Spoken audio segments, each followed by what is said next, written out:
আসসালামু আলাইকুম। প্রতি বছরের ন্যায় এবারও আমরা উত্তর কাঞ্চনপুর দ্বিতীয় খণ্ড মাস্টার মোবারক আলী সাহেবের বাড়ির নিকটস্থ খোলা মাঠে এক বিরাট ওয়াজ মহফিলের আয়োজন করা হইয়াছে। উক্ত মহফিলে সভাপতিত্ব করবেন আলহাজ হজরত মৌলানা আহমদ আলী সাহেব। প্রধান অতিথি হিসাবে উপস্থিত থাকবেন আলহাজ হজরত মৌলানা আব্দুল বাসিদ সাহেবজাদা টান্টু। মুখ্য অতিথি হিসাবে উপস্থিত থাকবেন আলহাজ হজরত মৌলানা আলী আহমদ সাহেব করিমগঞ্জ।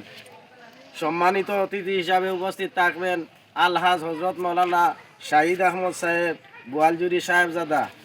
এবং তাই আপনারা দলে দলে যোগদান করিয়া এই নেক মহফিলে আপনারা উপস্থিত থাকবেন এবং আমরার সাথে আপনারা তুলা হেল্পও করবা। আমার বেঙ্গালুরুর ভাইয়াইন যারা আছেন সবে এই মুর্দাগণর যে ইসালে সোয়াব আমরার গাঁত যেটা চলে প্রত্যেক বছর করি, এইটাত আমরা বেঙ্গালুরুর যত ভাইয়াইন আছো সবার কাছে অনুরোধ করি আর তুলা আমরা সাহায্যটা করিও।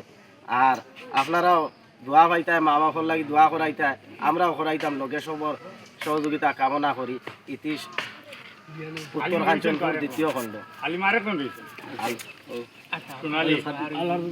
আলহাজ হজরত মৌলানা আব্দুল আহাদ সাহেব ইমামবাড়ি জামে মসজিদ, তাইনও আমরার লগে সহযোগিতা করবা এবং ওয়াজ নসিহত তানও খুব সুন্দর আছে, আপনারা শুনবা মনোযোগের সহিত।